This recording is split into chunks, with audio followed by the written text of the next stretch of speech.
Kawan, selamat pagi.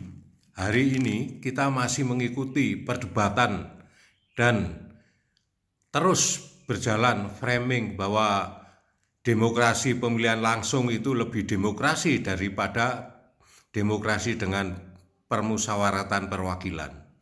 Ini adalah sebuah kekonyolan yang terjadi dan framing ini memang digelontorkan oleh oligarki dan para ante-ante asing. Kenapa begitu? Karena pilkada maupun pemilihan tidak langsung itu akan sangat merugikan mereka. Karena bagi mereka pilkada adalah sebuah investasi di mana pembiayaan pilkada itu oleh oligarki akan menghasilkan konsensi-konsensi tambang, konsensi-konsensi laut, konsensi-konsensi hutan yang hari ini bisa kita rasakan kerusakannya. Jadi kalau mengatakan bahwa pemilihan langsung adalah sebuah demokrasi yang lebih benar daripada demokrasi permusyawaratan perwakilan, itu adalah sebuah kekeliruan besar dan itu adalah pernyataan yang tidak bisa dipertanggungjawabkan. Mari kita kupas hari ini.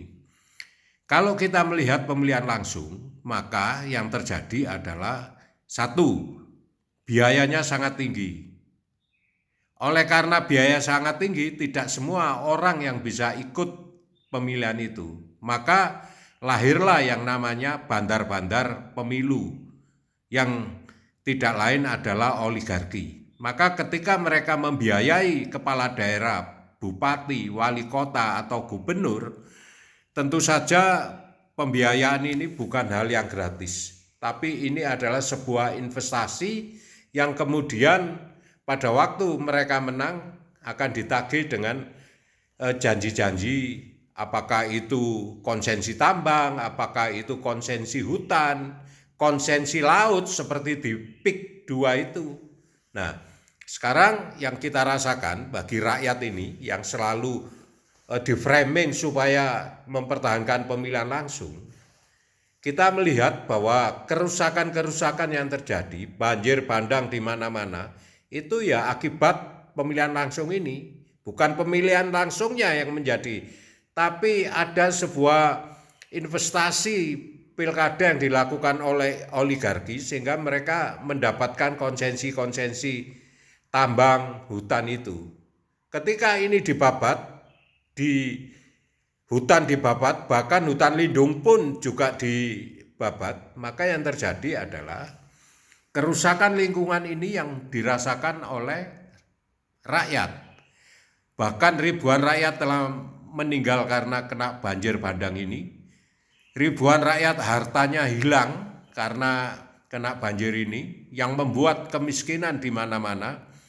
Maka tidak tepat kalau dikatakan bahwa demokrasi pemilihan langsung ini sangat tepat. Demokrasi kita dari awal berdirinya negeri ini, pemimpin kita ini bukan tiba-tiba terus memilih permusyawaratan perwakilan, tapi telah melakukan kajian terhadap 67 reg sistem bernegara di dunia ini. Sistem presidensial yang kita jalankan hari ini itu ditolak.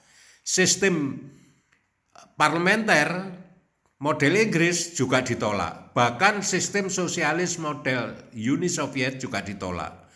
Dengan cerdas dan cerdiknya pendiri negeri ini menciptakan sistem sendiri. Sistem sendiri itu adalah sistem kolektivisme atau sistem kekeluargaan. Dengan sistem kekeluargaan itu tidak mungkin melakukan demokrasi dengan model yang seperti sekarang ini. Banyak-banyakan suara, kalah menang, pertarungan, banyak-banyakan uang, yang punya banyak uang bisa membeli demokrasi itu dengan sembako dan macam-macam. Nah, ini yang terjadi sekarang. Bahwa permusyawaratan perwakilan telah dirubah menjadi pemilihan langsung. Padahal dampaknya luar biasa terhadap negeri ini.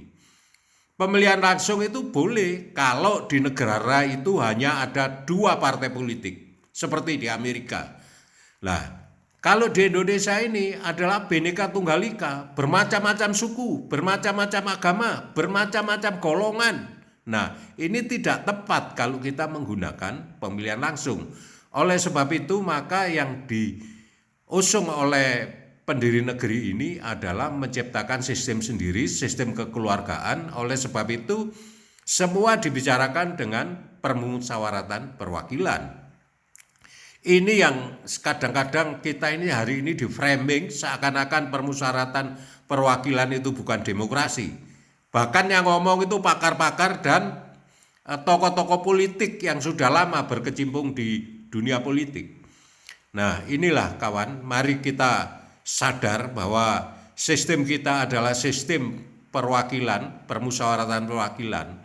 Itu jauh berdaulat daripada sistem pemilihan langsung. Mengapa saya katakan begitu? Pemilihan langsung itu kedaulatan rakyat hanya dijalankan 5 menit di bilik suara. Kita tidak tahu memilih ini yang kita pilih itu latar belakangnya berapa, latar belakangnya bagaimana, terus keunggulannya bagaimana, kita tidak tahu.